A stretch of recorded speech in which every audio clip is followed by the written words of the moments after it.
کہ وہ اسی خاص جماعت سے تعلق رکھتے ہیں۔ اگلی آیت وَمَن يُؤْتَ الْحِكْمَةَ فَقَدْ أُوتِيَ خَيْرًا كَثِيرًا، سورہ بقرہ کی آیت نمبر 269 آیت ہے۔ اس میں اللہ نے فرمایا جسے اللہ حکمت عطا فرما دے تو اس نے اسے خیر کثیر عطا فرمائی۔ خیر کثیر یعنی بھلائی، بہتری دنیا و آخرت کی سب سے زیادہ کس شے میں ہے؟ تو اللہ تعالیٰ نے فرمایا جسے ہم نے حکمت دے دی، اس سے خیر کثیر دے دی، دنیا و آخرت کی بھلائیاں دے دی۔ تو حکمت کیا ہے؟ اس سے کئی معنی مراد ہیں۔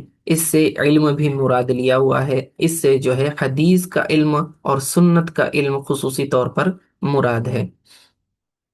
تو چونکہ ہم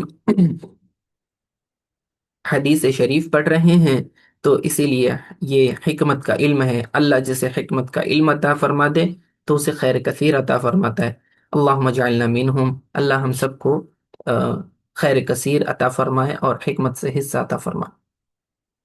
وقوله تعالی قل هل يستوي الذين يعلمون والذين لا يعلمون، سورہ زمر کی آیت نمبر 9 ہے۔ اس میں اللہ فرماتا ہے اے حبیب صلی اللہ علیہ وسلم آپ فرما دیں کیا جاننے والے اور نہ جاننے والے برابر ہو سکتے ہیں؟ یعنی یہ استفہام انکاری ہے، یعنی ہرگز دونوں برابر نہیں ہو سکتے۔ کیا اہل علم، علم والے علماء اور جنہیں علم نہیں ہے جہلا، کیا وہ دونوں آپس میں برابر ہو سکتے؟ نہیں۔ کیا ان کے مراتب آپس میں برابر ہو سکتے؟ نہیں۔ کیا ان کے فضائل برابر ہو سکتے؟ نہیں۔ کیا جنت میں مرتبے ان کے برابر ہو سکتے؟ نہیں۔ غرض یہ کہ کسی بھی اعتبار سے ان دونوں کی برابری نہیں ہو سکتی۔ اللہ تعالیٰ نے پورے انسانوں کو دو طبقوں میں ڈیوائیڈ کر دیا، ایک علم والے اور ایک بغیر علم والے۔ تو اللہ تعالیٰ ہم تمام کو علم والے طبقے سے تعلق رکھنے والا بنائے اور انہی میں شامل فرمائے۔ وقوله تعالى يرفع الله الذين آمنوا منكم والذين اوتوا العلم درجات، سورہ مجادلہ کی آیت نمبر 11 ہے۔ اللہ تعالیٰ فرماتا ہے کہ یرفع اللہ الذین آمنوا، اللہ تعالیٰ ایمان والوں کے درجات بلند فرمائے گا تم میں سے، والذین اوتوا العلم درجات، اور جنہیں اللہ تعالیٰ نے علم عطا فرمایا ان کے مزید درجات بلند فرمائے گا۔ تو دیکھیں اللہ تعالیٰ مومنین کے تو درجات عمومی طور پر بڑھاتا ہی ہے، لیکن ان میں جو اہل علم ہیں ان کے درجات خصوصی طور پر بڑھاتا ہے، یعنی جنت میں ان کے مراتب بڑھیں گے، اسی طرح دنیا میں بھی اللہ تعالیٰ جو ہے مراتب ان کے بڑھاتا ہے۔ اسی طرح سورہ طٰہٰ کی آیت نمبر 114 میں اللہ تعالیٰ نے دعا سکھائی ہے وَقُلْ رَبِّ زِدْنِي عِلْمًا، کہ آپ کہیں کہ اے اللہ میرے علم میں اضافہ فرما۔ تو یہ دعا ہمیں بتا رہی ہے کہ علم کبھی ختم ہونے والی شے نہیں ہے، آپ زندگی بھر یہ دعا مانگتے رہیں، زندگی بھر آپ کے علم میں اضافہ ہوتا رہے گا۔ آپ اس مقام پر پہنچ کر یہ نہیں کہہ سکتے کہ میں نے سب کچھ حاصل کر لیا۔ علم سمندر کی طرح ہے اور اللہ تعالیٰ کی خیر کثیر ہے، اس کی نعمت عظمیٰ ہے، تو ہم جو ہے اسے شمار نہیں کر سکتے، کاؤنٹ نہیں کر سکتے، کسی ایک نعمت کا بھی شمار نہیں کر سکتے۔ تو اسی لیے ہمیشہ اپنے آپ کے اندر عاجزی پیدا کرنی چاہیے، ہمیں ہمیشہ کم علم سمجھتے رہنا چاہیے، اپنے علم پہ تکبر نہ ہو، اور ہمیشہ یہ کہنا ہے کہ اللہ ہمارے علم میں اضافہ فرما۔ اس کے علاوہ بھی قرآن کی مزید دلائل ہیں، لیکن بطور ابتدا اس کتاب العلم کے آغاز پر انہوں نے مصنف رحمہ اللہ نے یہاں پر کچھ آیتیں پیش کر دی۔ اب احادیث کی طرف آتے ہیں۔ حدیث نمبر ہے 199۔ اللہم صلی علی سیدنا و نبینا و مولانا محمد و علیہ و صحبہ وبارک وسلم۔ جب کبھی علم حدیث پڑھائیں تو کثرت سے رسول اللہ صلی اللہ علیہ وسلم کا رسول اللہ صلی اللہ علیہ وسلم پر درود بھیجا کریں، کیونکہ جیسا کہ ہم نے اصول حدیث پڑھتے وقت بھی یہ فضیلت ذکر فرمائی ہے کہ کثرت سے درود پڑھنے والے آقا علیہ الصلوۃ والسلام سے قیامت کے دن قریب ہوں گے، اور جو علم حدیث کی تعلیم اور تعلم کے اندر مشغول ہیں، سیکھنے سکھانے میں مشغول ہیں، وہ کثرت سے حضور علیہ الصلوۃ والسلام پر درود پاک پڑھا کرتے ہیں، اس لیے اللہ کے رسول صلی اللہ علیہ وسلم کے نزدیک قیامت میں یہ لوگ قریب ہوں گے۔ وعن عبد الله بن عمرو رضي الله عنهما قال قال رسول الله صلى الله عليه وآله وسلم بلغوا عني ولو آية وحدثوا عن بني إسرائيل ولا حرج ومن كذب علي متعمدا فليتبوأ مقعده من النار رواہ البخاری۔ اس حدیث کو امام بخاری نے روایت کیا ہے احادیث الانبیاء کے باب میں، اسی طرح کتاب احادیث الانبیاء اور باب ما ذکر عن بنی اسرائیل اس کے تحت لائے ہیں۔ جب محدث کسی حدیث کے کوئی کتاب اور چیپٹر قائم کرتے ہیں، باب قائم کرتے ہیں، تو اس سے وہ اپنا عقیدہ بتا رہے ہوتے ہیں اور اپنی فقہی صلاحیت بھی بتا رہے ہوتے ہیں کہ ہم اس حدیث سے کیا سمجھ رہے ہیں۔ ٹھیک ہے، جیسے کہ امام بخاری کی کتاب احادیث الانبیاء، یہ کاف جو ذکر کیا جاتا ہے وہ کتاب کو بتلاتا ہے، اور باب کو بتلاتا ہے۔ ما ذکر عن بنی اسرائیل، بنی اسرائیل سے جو روایتیں ذکر کی گئیں۔ اب یہ روایت عبداللہ ابن عمر سے ہے، اسے عمرو نہیں پڑھنا یا عمر بھی نہیں پڑھنا۔ جب کبھی عین میم را عمر کے بازو میں واو لکھا ہوا آپ کو نظر آئے تو یہ عمر ہوتا ہے۔ ٹھیک ہے، اور رضی اللہ عنہما اس لیے کہ عبداللہ یہ بیٹے ہیں یہ عمرو بن العاص رضی اللہ تعالی عنہ کے، تو یہ والد بھی صحابی بیٹا بھی صحابی، اسی لیے ہم نے انہیں جو ہے رضی اللہ عنہما یعنی ان دونوں سے اللہ راضی ہو اس طرح کی دعا کرنی چاہیے۔ جی، اور چونکہ یہ روایت آپ دیکھ رہے ہیں کہ اس کا رفع رسول اللہ صلی اللہ علیہ وسلم کی طرف ہے، آقا علیہ الصلوۃ والسلام تک اس کی نسبت ہے، اسی لیے یہ حدیث مرفوع کہلائے گی۔ اور یہ امام بخاری نے اس کو روایت کیا ہے۔ یہ حدیث حدیث متواترہ میں سے ہے۔ حدیث متواترہ یعنی کہ اس کی روایت کرنے والے اتنی کثرت سے ہوں کہ ان تمام کا جھوٹ پر جمع ہونا محال ہو، اور یہ علم یقینی کا فائدہ دیتا ہے۔ اس سے ہمیں پتہ چلا کہ رسول اللہ صلی اللہ علیہ وآلہ وسلم پر جھوٹ باندھنا اپنے آپ کو جہنم میں ڈھکیلنا ہے۔ اس حدیث سے حاصل ہونے والے فوائد پر مختصراً ہم کلام کریں گے۔ سب سے پہلا حصہ بلغوا عنی ولو آیا، کہ پہنچاؤ میری جانب سے اگرچہ کہ ایک آیت ہو۔ یہاں دعوت و تبلیغ کا فریضہ ذکر کیا جا رہا ہے۔ آقا علیہ الصلوۃ والسلام فرماتے ہیں کہ ہر خاص و عام کی یہ ذمہ داری ہے کہ جب اسے علم دین پہنچ جائے، اگرچہ کہ اس نے ایک آیت ہی پراپر سیکھی ہو، کسی عالم دین سے اس کے مفاہیم، معانی، اغراض، مقاصد، فوائد، تفسیر، تشریح اس نے سیکھی ہے، تو جب ایک آیت کو مکمل اچھی طریقے سے وہ سمجھ لے تو اب اسے چاہیے کہ وہ انتظار نہ کرے کہ جب میرا پورا قرآن ختم ہو جائے گا تو میں لوگوں کو بتاؤں گا۔ اس طرح نہیں، فوراً وہ آیت سیکھنے کے بعد اس پر عمل کرنا شروع کرے، اور خود عمل کرنے کے بعد دوسروں تک پہنچائے۔ اگرچہ کہ وہ ایک آیت کو اٹھانے والا ہے، لیکن یہ ذمہ داری اس کے ساتھ آ جاتی ہے کہ اب اس کی تبلیغ بھی اس پر لازم ہو جائے گی۔ تو بلغوا عنی، میری جانب سے پہنچا دو۔ آقا علیہ الصلوۃ والسلام نے صحابہ کو پہنچایا، صحابہ کو خطاب فرما رہے ہیں، صحابہ نے پھر یہ فریضہ انجام دیا، تابعین کو سکھایا، تب تابعین کو سکھایا، پھر اس کے بعد یہ سلسلہ چلتا رہا۔ علماء، فقہاء، محدثین نے اسے سیکھا، سکھایا، پڑھا، پڑھایا، حتیٰ کہ یہ علم ہم تک پہنچا۔ تو یہ آقا علیہ الصلوۃ والسلام کے حکم پر عمل کرنا ہے۔ تو جب آپ یہ علم سیکھتے ہیں تو آپ پر لازم ہو جاتا ہے کہ آپ اسے آگے دوسروں کو سکھائیں۔ وَحَدِّثُوا عَن بَنِي إِسْرَائِيلَ وَلَا حَرَجَ، اور بنی اسرائیل سے روایات نقل کیا کرو اور اس میں کوئی حرج نہیں۔ ابتداءً یاد رکھیں کہ صحابہ کرام بنی اسرائیل کی روایات کو ذکر فرمایا کرتے تھے، لیکن اسے منع کر دیا گیا تھا۔ وجہ یہ تھی کہ بعض اسرائیلی روایات جو تھیں وہ درست نہیں تھیں، قابل اعتماد نہیں تھی، لیکن قرآن نازل ہو گیا، اس کی تفاسیر میں آقا علیہ الصلوۃ والسلام نے احادیث بیان کر دی۔ اب ایسی روایات جو قرآن و حدیث کو سپورٹ کرنے والی ہیں، اس کے مخالف نہیں ہیں بلکہ اس کے موافق ہیں، تو ان کے اہل علم سے اس طرح کی روایات کو لے لینے میں کوئی حرج نہیں، تاکہ اس کے آیات کو جو ہے مزید اس کو اچھی طرح سے سمجھا جائے۔ تو اسرائیلی روایات یہ ان علماء سے آتی ہیں جو یہود کے علماء تھے، اور ان کے بعد میں وہ اسلام لے آئے، جیسے کہ حضرت عبداللہ بن سلام ہیں، رضی اللہ تعالی عنہ، اسی طرح کعب الاحبار ہیں، مشہور قول کے مطابق وہ تابعین میں سے ہیں، اگرچہ کہ وہ حضور صلی اللہ علیہ وسلم کے زمانے میں موجود تھے لیکن اس وقت اسلام نہیں قبول کیا تھا، بعد میں حضرت عمر رضی اللہ تعالیٰ عنہ کے زمانے میں غالباً اسلام قبول کیا۔ تو کعب الاحبار جو ہیں اکثر بنی اسرائیل کی روایات کو ذکر کرتے ہیں، تو یہ اس پر حضور علیہ السلام نے کیا فرمایا، وَحَدِّثُ عَن بنی اسرائیل ولا حرج، اس میں کوئی حرج نہیں ہے۔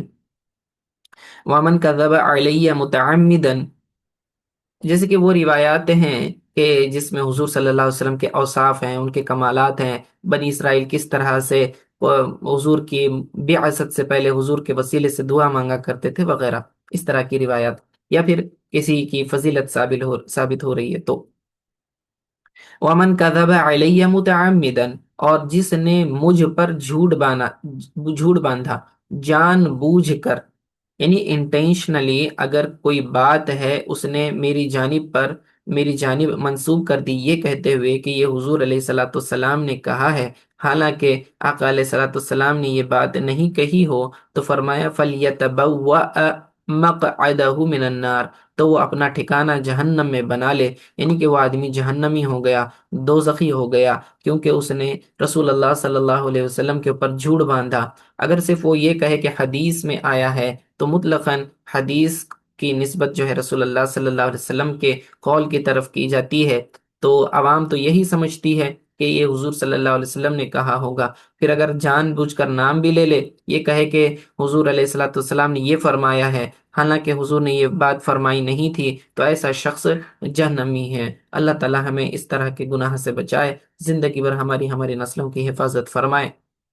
اسی لیے محدثین جو ہیں روایت بالمعنی کرنے سے عموماً منع فرماتے ہیں، وہ چاہتے ہیں کہ لوگ روایت بالالفاظ کریں، کیونکہ ایز اٹ از حدیث کے جو الفاظ ہیں وہ بیان کر دیں تو یہ زیادہ احتیاط والی بات ہے۔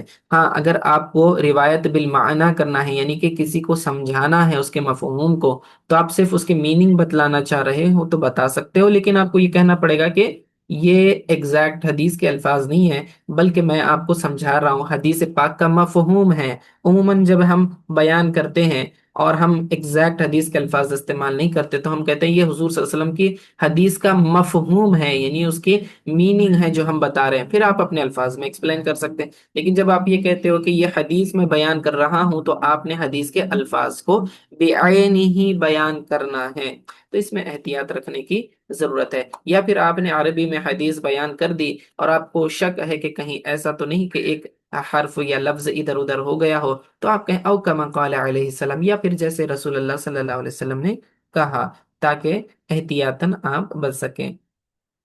اور یہ یہاں صرف جو ہے یہ ایسا نہیں ہے کہ یہ وعید جو ہے جس نے جھوٹی بات حضور کی طرف منسوب کری اس کے متعلق، مگر اگر کوئی اچھی بات بھی ہو اور حضور کی طرف منسوب کرتا ہے اور حضور نے وہ بات نہ کہی تو بھی وہ اسی وعید کے تحت آئے گا۔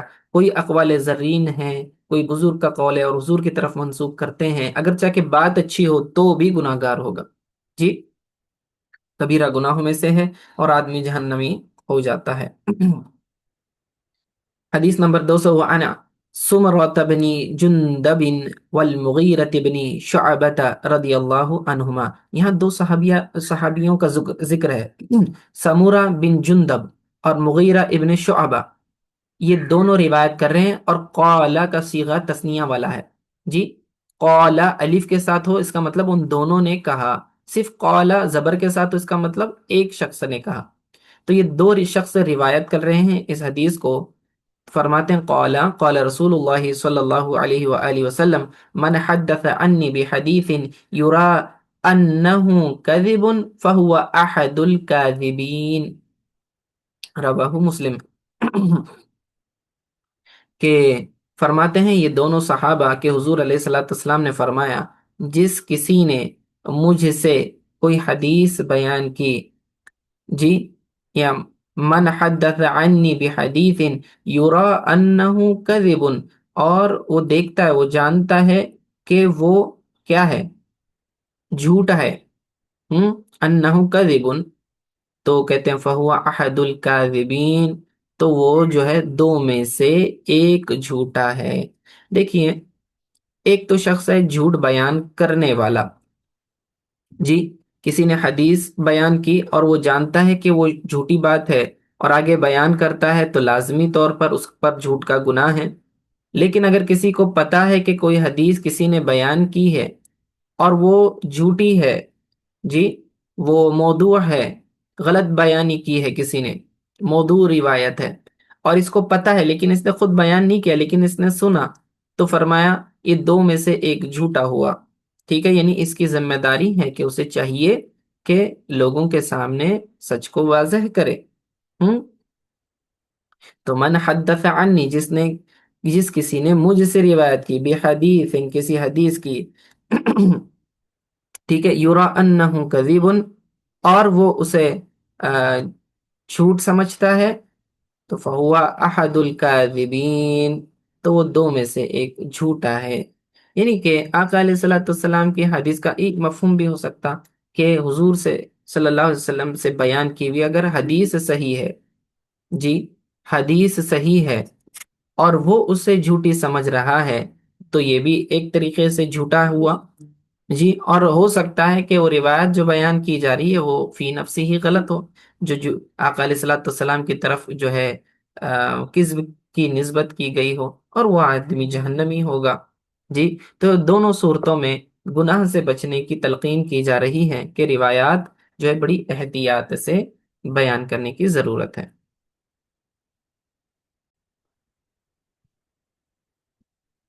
اس روایت کو امام مسلم نے روایت کیا ہوا ہے، فی مقدمہ کتابہ، یعنی اپنی کتاب کے مقدمے میں، اور اسی طرح باب ہے وجوب الروایہ عن الثقات، یعنی کہ ثقہ راویوں سے روایت نقل کرنا یہ واجب ہے، وترک الکذابین، اور جھوٹے لوگوں سے روایت نقل نہ کی جائے، ٹھیک ہے؟ حدیث نمبر 201، وعن معاویة رضی اللہ عنہ قال قال رسول اللہ صلی اللہ علیہ وآلہ وسلم من يريد الله من يريد الله به خيرا يفقهه في الدين وإنما أنا قاسم والله يعطي، متفق علیہ۔ یہ حدیث متفق علیہ ہے، یعنی امام بخاری نے اور امام مسلم دونوں نے اس کو روایت کیا ہے، ٹھیک ہے؟ اور امام بخاری کے یہ الفاظ ہیں کتاب العلم میں، باب من یرید اللہ بہ خیرا یفقہہ فی الدین، اللہ جس کے ساتھ بھلائی کا ارادہ فرماتا ہے تو اسے دین کی سمجھ عطا فرماتا ہے۔ ہم؟ اور امام مسلم نے اسے کتاب الزکوٰۃ میں نقل کیا ہوا ہے۔ اب دیکھیے، حضرت معاویہ رضی اللہ تعالی عنہ یہ روایت کر رہے ہیں کہ جب کبھی اللہ کسی کے ساتھ بھلائی کا ارادہ فرماتا ہے تو اسے دین کی سمجھ عطا فرماتا ہے۔ یہ بہت بڑی نعمت ہے اللہ تعالیٰ کی کہ اللہ ہمارے ساتھ بھلائی کا ارادہ کرے، خیر کا ارادہ کرے تو اسے دولت نہیں دیتا، خیر کا ارادہ کرے تو اسے عزت و شہرت نہیں، خیر کا ارادہ کرے اس کا مطلب یہ نہیں کہ جاہ و منصب اس کو عطا کرے، بلکہ اللہ کے خیر کا فیصلہ اس بات سے سمجھ میں آتا ہے کہ اللہ کسی کو علم دین سکھانا شروع کر دے۔ جب اللہ علم دین سکھا رہا ہوتا ہے اس کا مطلب اللہ نے آپ کے لیے تقدیر میں بھلائی کے فیصلے فرما دیے ہیں، تو یہ بہت بڑی نعمت ہے اللہ کی، اور یہ علامت بھی ہے نیک بختی کی، خوش بختی کی، خوش قسمت ہونا۔ اس سے پتہ چلتا ہے کہ جس شخص کو علم دین عطا کیا گیا، علم فقہ، علم حدیث، علم تفسیر وغیرہ، جو بھی آپ علم حاصل کرتے ہیں علم دین، یہ سب اللہ کے کرم سے ہے، اللہ کی عطا، اور اللہ تعالیٰ نے آپ کو خوش قسمت بنایا، اس بات کی دلیل ہے۔ اس لیے ہمیشہ علم دین سیکھتے ہوئے اللہ تعالیٰ کا شکر ادا کرنا چاہیے، کیونکہ اس نے ہمارے ساتھ بھلائی کا ارادہ فرمایا ہوا ہوتا ہے۔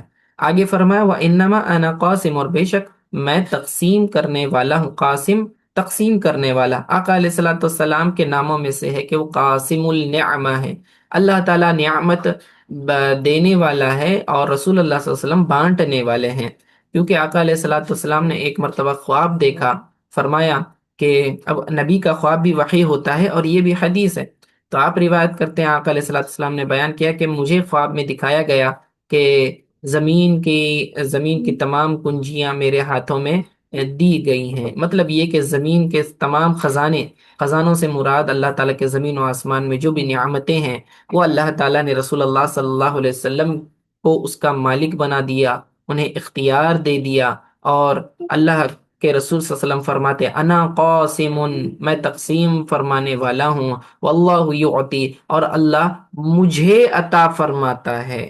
یہ بڑی بات ہے، اللہ تعالیٰ مجھے عطا فرماتا ہے کا۔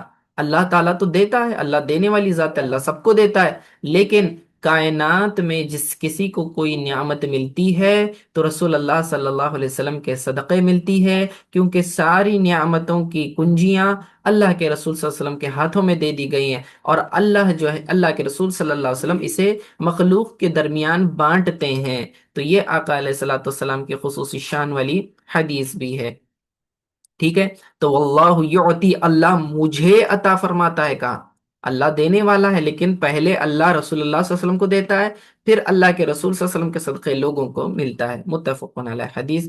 اگلی، اچھا یہاں پر دو باتوں کا جوڑ بھی سمجھنے کی کوشش کریں کہ ایک طرف تو فرمایا اللہ جس کے ساتھ بھلائی کا ارادہ فرمائے اسے دین کی سمجھ عطا فرماتا ہے، اور دوسری طرف حضرت آقا علیہ الصلوۃ والسلام فرما رہے ہیں کہ میں قاسم ہوں، اللہ مجھے دیتا ہے۔ یعنی اگر تمہیں کسی بھی طرح کی خیرات چاہیے، کسی بھی طرح کی نعمت چاہیے تو در مصطفیٰ صلی اللہ علیہ وسلم سے تمہیں حاصل کرنی ہے۔ اگر علم کی خیرات چاہتے ہو، فقہ چاہتے ہو، حدیث چاہتے ہو، تفسیر چاہتے ہو، عربی زبان میں مہارت چاہتے ہو، فصاحت و بلاغت چاہتے ہو، جی علم بیان میں، کلام میں اور جو ہے مہارت چاہتے ہو، اور غرض یہ کہ جس طرح کی بھی حکمتیں ہیں وہ چاہتے ہو، تو فرمایا یہ سارے علوم کا مجمع، وہ منبع تو آقا علیہ الصلوۃ والسلام کو بنا دیا گیا ہے، اللہ نے انہیں عطا کر دیا ہے۔ اب سارا حضور کے در کی خیرات ہر ایک کو حاصل ہوتی ہے۔ تو یہ استفادہ رسول صلی اللہ علیہ وسلم پر بھی دلالت کرتا ہے۔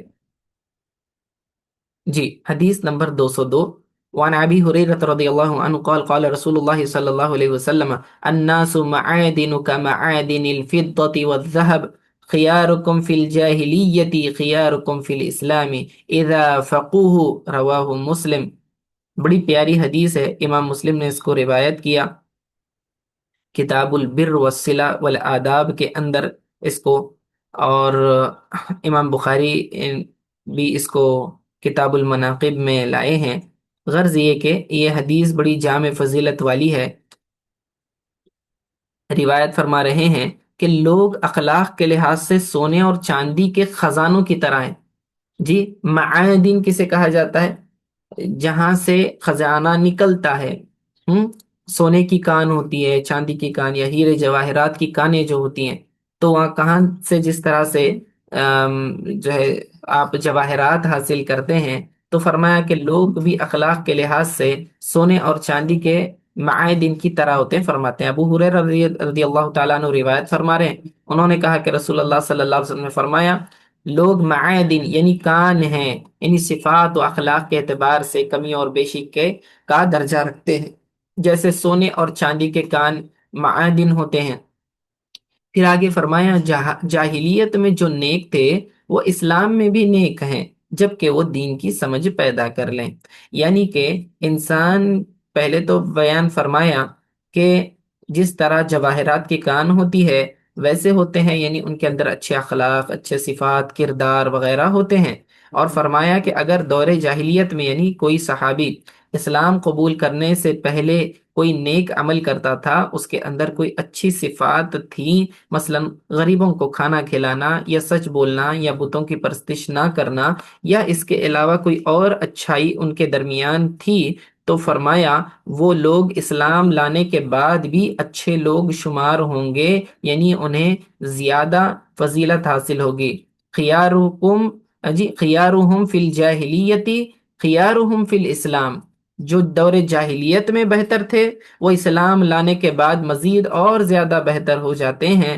اذا فقہوا، لیکن ایک شرط لگا دی گئی اس کے اندر، وہ کیا؟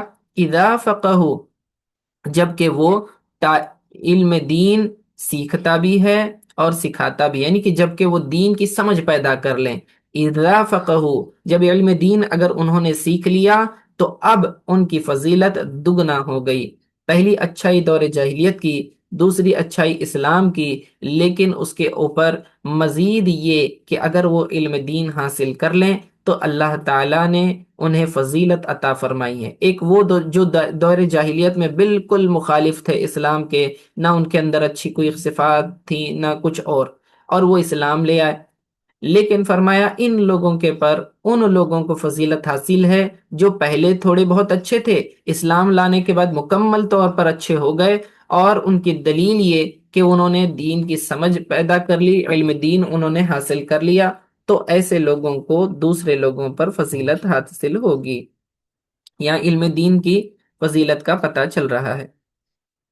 آگے دیکھیں، حدیث نمبر 203 ہے، وعن ابن مسعود رضی اللہ عنہ قال قال رسول اللہ صلی اللہ علیہ وسلم لا حسد الا في اثنتين، رجل اتاه الله مالا فسلط على حلاكته في الحق، ورجل اتاه الله الحكمة فهو يقضي بها ويعلموها، متفق علیہ۔ امام بخاری مسلم دونوں نے اس کو روایت کیا ہوا ہے۔ عبداللہ ابن مسعود رضی اللہ تعالیٰ عنہ فقہائے صحابہ اور مفتیان صحابہ میں سے ہیں جی، اور جنہیں بہت زیادہ فہم حاصل ہے۔ وہ روایت کر رہے ہیں کہ حضور علیہ الصلوۃ والسلام نے فرمایا لا حسد الا فی اثنتین، دو لوگوں کے علاوہ کسی اور سے حسد درست نہیں ہے۔ اب حسد کا معنی کیا ہے؟ حسد کا معنی ہے کہ کسی کو کوئی نعمت عطا ہو اور اس آدمی کو یہ برا محسوس ہو کہ فلاں کو نعمت ملی مجھے نہیں ملی، اور مجھے نہ ملے تو اسے بھی نہیں ملنا چاہیے، یعنی کسی مومن بھائی کی زوال نعمت کی خواہش کو حسد کہتے ہیں۔ لیکن یہاں پر حسد کا وہ معنی مراد نہیں ہے، کیونکہ حضور علیہ السلام نے فرمایا کہ حسد صرف یعنی کہ حسد بمعنی رشک کے ہے۔ رشک اور حسد میں فرق یہ ہے کہ آدمی جسے نعمت ملے اسے دیکھ کر خواہش کرے کہ کاش مجھے بھی ایسی مل جائے، ٹھیک ہے، لیکن وہ زوال نعمت کی خواہش نہیں کرتا اپنے بھائی کی۔ تو یہاں حسد رشک کے معنی میں ہے۔ فرمایا کہ دو شخصوں پر رشک کیا جا سکتا ہے۔ اگر حسد کرنا ہے یعنی رشک کرنا ہے تو دو لوگوں پر کیا جا سکتا ہے۔ اول یہ کہ وہ شخص جس کو اللہ نے مال عنایت کیا اور اس نے مال کو جو ہے حق میں، یعنی کہ جو حقوق شرع ہیں، شریعت کے احکام ہیں، اس کے مطابق صحیح مصرف میں خرچ کیا، اور دوسرا وہ شخص جس کو اللہ نے علم عطا فرمایا اور وہ علم کے مطابق فیصلہ کرتا ہے اور اس کی تعلیم بھی دیتا ہے۔ تو یہ دو لوگ ایسے ہیں کہ دنیا میں جس سے رشک کرنی چاہیے، یعنی کہ انسان کو اگر یہ نہ ملے تو اس کی خواہش اس کے اندر ہونی چاہیے کہ کاش وہ مجھے مل جائے۔ اگر مال ہو ہاں کسی کے پاس لیکن وہ کنجوسی کرتا ہے تو قابل رشک نہیں ہے، مال ہے لیکن فضول خرچی کرتا ہے قابل رشک نہیں ہے۔ اسی طرح مال ہے حرام مصرف پر خرچ کرتا ہے اور واجبات اور واجب صدقات یعنی کہ زکوٰۃ وغیرہ نہیں دیتا، تو ایسا شخص قابل مذمت ہے، اس سے کوئی رشک وغیرہ نہیں۔ ہاں رشک تو اس شخص سے ہے کہ جسے مال تو اللہ نے دیا لیکن وہ مال کی لالچ نہیں رکھتا، اللہ کی راہ میں اس کو خرچ کرتا ہے۔ دوسرا وہ شخص کہ جسے اللہ نے علم عطا فرمایا، عالم بنایا، حکمت عطا فرمائی، اور پھر وہ کیا کرتا ہے اسے لوگوں کو سکھاتا بھی ہے اور اس کے مطابق فیصلے بھی کرتا ہے۔ تو ان دونوں لوگوں کو قابل احترام اللہ کے رسول صلی اللہ علیہ وسلم نے ذکر کیا، گویا کہ اور ان کے متعلق فرمایا کہ رشک ہوتا تو ان دو لوگوں سے ہوتا، یعنی کہ یہ دو نعمتیں بڑی بڑی ہیں۔ حدیث نمبر 204، وعن ابی ہریرہ رضی اللہ عنہ قال قال رسول اللہ صلی اللہ علیہ وسلم اذا مات الانسان انقطع عنه عمله الا من ثلاثة، الا من صدقة جارية او علم ينتفع به او ولد صالح يدعو له، رواہ مسلم۔ امام مسلم نے اس کو روایت کیا۔ حضرت ابو ہریرہ رضی اللہ تعالیٰ عنہ فرماتے ہیں کہ رسول اللہ صلی اللہ علیہ وآلہ وسلم نے ارشاد فرمایا کہ جب انسان مر جاتا ہے تو اس سے اس کے اعمال منقطع ہو جاتے ہیں مگر تین صورتوں کے علاوہ، یعنی کہ جب انسان مر جاتا ہے تو اب اس کو نہ ثواب ملتا ہے نہ گناہ ملتا ہے، مگر یہاں پر فرمایا کہ صرف تین صورتیں ایسی ہیں کہ جس سے جو ہے اس کو ثواب جاریہ ملتا رہے گا. الا من صدقۃ جاریۃ، یعنی اگر اس نے کوئی صدقہ جاریہ کا کوئی کام کیا ہے، مثلا کسی کو کسی نیک کام کے لیے زمین وقف کر دی، جی مسجد کے لیے، مدرسے کے لیے زمین وقف کر دی، یا کوئی ہاسپٹل بنا دیا، کوئی اسکول بنا دیا، کوئی کنواں کھدوا دیا، بور ویل کھود دیا تاکہ لوگ جو ہیں اس علاقے کے پانی پیتے رہیں، وغیرہ وغیرہ، اس طرح کی کوئی مالی مدد کر دی ثواب جاریہ کی خاطر. جی اسی طرح دوسرا شخص فرمایا کہ دوسری صورت یہ، او علم ينتفع به، یعنی اس نے لوگوں کو علم دین سکھایا اور مرنے کے بعد بھی لوگ اس علم سے اس کا فائدہ حاصل کرتے رہیں، اس پر عمل کرتے رہیں، تو اس کا بھی اس کو ثواب مرنے کے بعد بھی ملتا رہے گا. او ولد صالح يدعو له، یا اس نے کوئی صالح اولاد چھوڑی ہے جو اس کے لیے دعائے خیر کرتی رہے، دعائے مغفرت کرتی رہے، تو اس کا بھی فائدہ اسے حاصل ہوتا رہے گا. تو یہاں ثواب، ایصال ثواب کی دلیل پیش کی گئی ہے، بیان کیا گیا کہ یہ تین قسمیں ایسی ہیں کہ مرنے کے بعد بھی انسان کو ثواب ملتا ہے. تو اس حدیث کے فوائد سے پہلی بات تو یہ ثابت ہوئی کہ مرنے کے بعد بھی انسان کو ثواب حاصل کرنے کی چند صورتیں ہیں. نمبر ایک، کہ مال اللہ کے راہ میں خرچ کی جائے، مالی عبادت، کہ اگر انسان مالی عبادت کرے تو بھی وہ میت کو پہنچتا ہے. کہ صدقہ جاریہ کے اندر بہت ساری چیزیں آ گئی.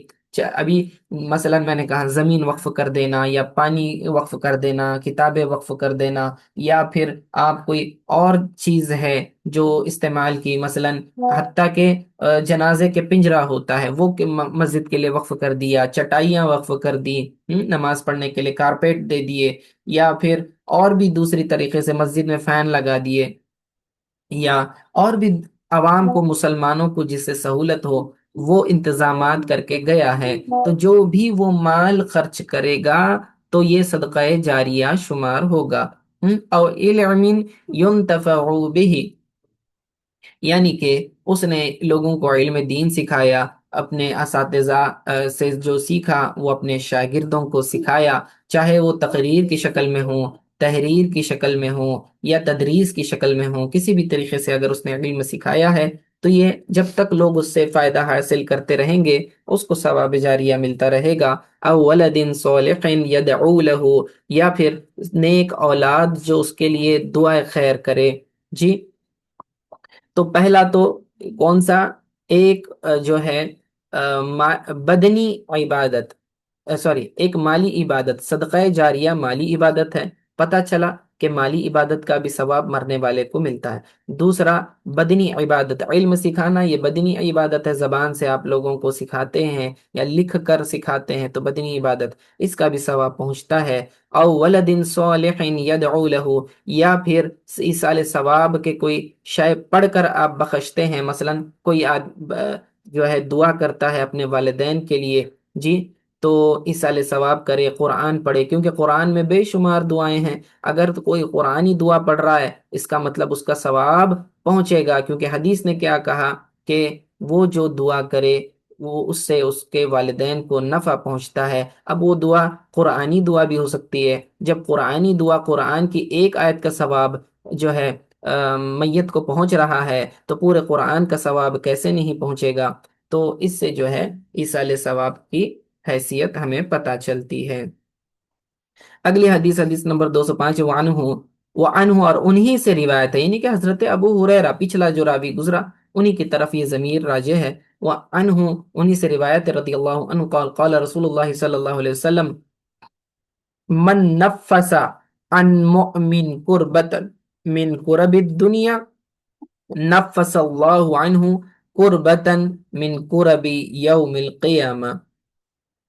کہ رسول اللہ صلی اللہ علیہ وسلم نے فرمایا جس نے کسی مومن کی کسی تکلیف کو دنیا میں دور کیا، نفسا یہاں دور کرنے کے معنی میں، کہ جس نے کسی مومن کی کسی تکلیف کو دنیا میں دور کر دیا تو اللہ تعالیٰ اس سے قیامت کی سختیوں میں سے کسی سختی کو دور فرمائے گا.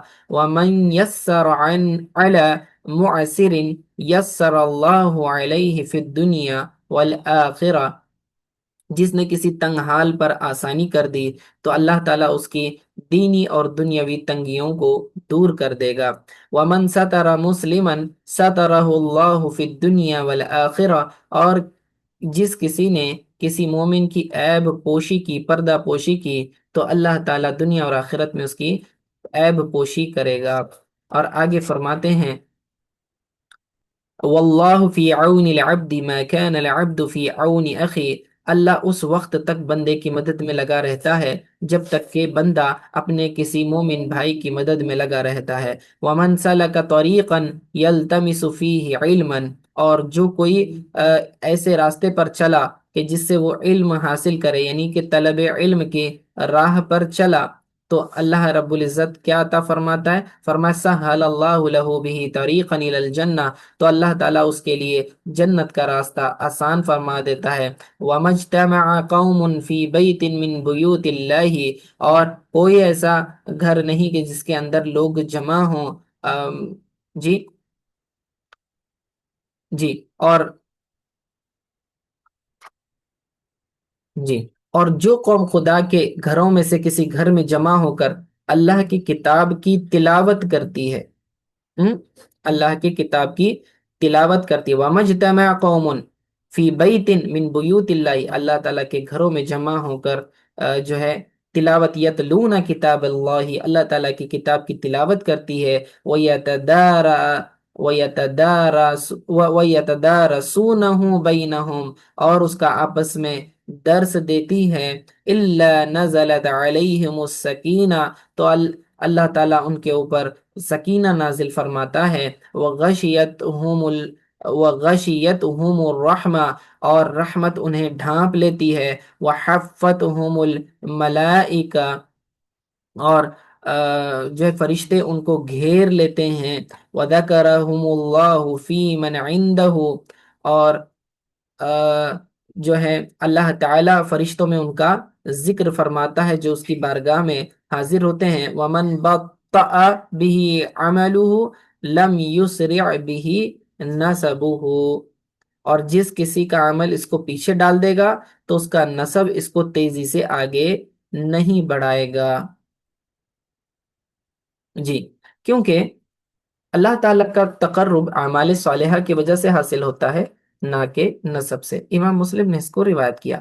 اب اس کے اندر بے شمار فوائد ہیں، حدیث طویل ہے اور مفاہیم اس کے بڑے گہرے ہیں۔ سب سے پہلے تو یہاں پر ایک مومن دوسرے مومن کے لیے جو فائدہ پہنچاتا ہے، اللہ اس سے بہتر دنیا اور آخرت میں اس کو بدلے میں فائدہ عطا فرماتا ہے۔ مثلا آپ کسی کی پریشانی دنیا میں دور کر دیں، کسی کی مشکل میں کام آ جائیں، حتیٰ کہ راستے میں مثلا کسی کی گاڑی خراب ہو گئی، آپ اسے ٹو دے کر جو ہے گیراج تک لے کر جا رہے ہیں، یا پھر پیٹرول ختم ہو گیا پیٹرول پمپ تک لے کے جا رہے ہیں، یا پھر اچانک راستے میں کسی کو کوئی اور حاجت کی ضرورت ہو گئی، یا پھر کوئی گورنمنٹ آفیشیل ڈاکیومنٹ بنانے کا کام ہے، اس کو مدد کرنے کے لیے آپ اس کو سپورٹ کرنے کے لیے چلے گئے۔ غرض یہ ہے کہ جو بھی کام کسی مسلمان بھائی کی آپ مدد کرتے ہیں جب بھی اس کو ضرورت ہو، تو اللہ تعالیٰ آپ کی مدد فرماتا ہے۔ تو پہلے تو یہ فرمایا اگر کسی کی مصیبت آپ دور کرتے ہیں تو اللہ تعالیٰ دنیا و آخرت میں آپ کی مصیبت دور فرماتا ہے۔ خاص طور پر قیامت کی جو حشر کی مصیبتیں ہیں اللہ اسے دور فرما دے گا۔ جی مثلا کسی کے گھر میں کھانا وغیرہ نہیں ہے اور آپ نے جو ہے ان کو کھانا پہنچا دیا، یا پھر کپڑے نہیں ہیں کپڑے دے دیے، یا بچے پڑھتے نہیں تھے اسکول میں ایڈمیشن نہیں تھا آپ نے اسکول میں ایڈمیشن کرا دیا، یا پھر اور اس طرح کی کوئی پریشانی تھی، حتیٰ کہ چھوٹی چھوٹی چیزیں بھی کاؤنٹ ہوں گی کہ کوئی شاپ سے لا کر کچھ دینے والا نہیں تھا، آپ نے جا کر جو ہے ان کی ہیلپ کر دی، لا کر دے دیا، تو چونکہ دنیا میں آپ نے ان کی مصیبت دور کر دی، قیامت کی مصیبت اللہ تعالیٰ آپ سے دور کرے گا۔ دوسرا وَمَن يَسَّرَ عَلَى مُعْسِرٍ، کسی تکلیف یا تنگ دست کو آپ نے مہلت دے دی، مثلا کسی نے آپ سے قرض لیا اور آپ اس کو جو ہے ریلیکسیشن دیتے ہو، ڈیلے کرتے ہو، یہ کہتے ہو کہ ٹھیک ہے جب پیسے آ جائے بعد میں دینا، تو اس طرح سے سہولت دینے سے اللہ تعالیٰ اسے قیامت میں دنیا اور آخرت میں جو ہے سہولت عطا فرماتا ہے۔ اگر کسی مسلمان کا عیب آپ کو پتہ چل جائے کہ اس نے جو ہے اس کے اندر کوئی عیب ہے کوئی خامی ہے، آپ اسے چھپا دیتے ہو، یعنی غرض نہیں ہے لوگوں کے سامنے بتاتے نہیں پھرتے، تو اللہ تعالیٰ آپ کے عیب کو دنیا اور آخرت میں چھپائے گا، اللہ تعالیٰ آپ کو عزت سے نوازے گا۔ اس کا مطلب یہ کہ حدیث کا مخالف مفہوم اگر لیں گے تو اگر کوئی کسی کی عیب جوئی کرے گا تو اس کے عیب لوگوں کے سامنے آنا شروع ہو جائیں گے۔ پھر فرمایا جب تک بندہ کسی مومن کی مدد میں لگا رہتا ہے، اللہ تعالیٰ اس کی مدد میں لگا رہتا ہے۔ تو آپ دوسروں کے ہیلپ کریں گے، اللہ آپ کی ہیلپ کرے گا۔ آپ دوسروں کے کام بنائیں گے، اللہ آپ کے کام بنائے گا۔ ومن سلک طریقا یلتمس فیہ علما، یہ جملہ باب سے مطابقت رکھتا ہے، ٹھیک ہے؟ چونکہ باب کتاب العلم چل رہا ہے تو علم اور علماء کی فضیلت ذکر ہوگی، تو یہ جملہ جو ہے اہل علم کی فضیلت کو بتلا رہا ہے۔ یہاں سے مکمل آخر تک جو ہے فضیلت علم کے متعلق بیان کیا گیا کہ جو اللہ کے راستے میں چلے گا، یعنی کہ علم حاصل کرنے کے لیے چلنا، اللہ کے راستے میں چلنا ہے۔ اللہ نے فرمایا سہل اللہ لہ بہ طریقا الی الجنہ، تو اللہ اس کے لیے جنت کا راستہ آسان کر دیتا ہے۔ تو گویا علم حاصل کرنے کے لیے آپ جتنے قدم اٹھا رہے ہو، وہ قدم جو ہے دنیا میں تو بظاہر کسی مکان تک لے جا رہے ہوں گے، کسی اسکول کالج تک مدرسے تک لے جا رہے ہوں گے، لیکن حقیقتاً آپ جنت کے راستے پر چل رہے ہیں، دھیرے دھیرے جنت کے قریب ہوتے جا رہے ہیں، اور آپ کے لیے جنت کا راستہ آسان ہوتا جا رہا ہے۔ وَمَا اجْتَمَعَ قَوْمٌ فِي بَيْتٍ مِّن بُيُوتِ اللَّهِ، اللہ کے گھر میں یعنی مساجد میں لوگ جمع ہو جائیں، یتلون کتاب اللہ، اللہ تعالیٰ کی کتاب کو پڑھیں، قرآن پاک کو پڑھیں، وَيَتَدَارَسُونَهُ بَيْنَهُمْ، اور آپس میں اس کتاب کا درس دیں، تو کہتے ہیں اللہ ان کے اوپر سکینہ نازل فرماتا ہے، اللہ کی رحمت انہیں ڈھانپ لیتی ہے، فرشتے انہیں گھیر لیتے ہیں، اور اللہ فخر کے طور پر اپنے فرشتوں کے سامنے اپنے بندوں کا تذکرہ فرماتا ہے۔ جی، اور آخری بات یہ ذکر کی کہ اللہ تعالیٰ کا تقرب اعمال صالحہ کی وجہ سے حاصل ہوتا ہے، نہ کہ نسب کی وجہ سے۔ اسی لیے فرمایا اور جو جس کسی کا عمل اس کو پیچھے ڈال دے گا، یعنی اعمال اچھے نہیں ہیں تو اس کا نسب اسے آگے نہیں بڑھا سکتا، لیکن اگر اعمال اچھے ہیں اور نسب بھی اچھا ہے تو اسے نسب کا بھی فائدہ ہوگا۔ صرف نسب ہے، اعلیٰ نسب ہے، لیکن عمل اچھا نہیں ہے تو وہ نسب اکیلا اسے فائدہ نہیں دے گا۔ چلیے یہاں پہ درس کو آج روک دیتے ہیں، وصلی اللہ تعالی علی خیر خلق محمد وآلہ وصحبہ اجمعین برحمتک یا ارحم الراحمین۔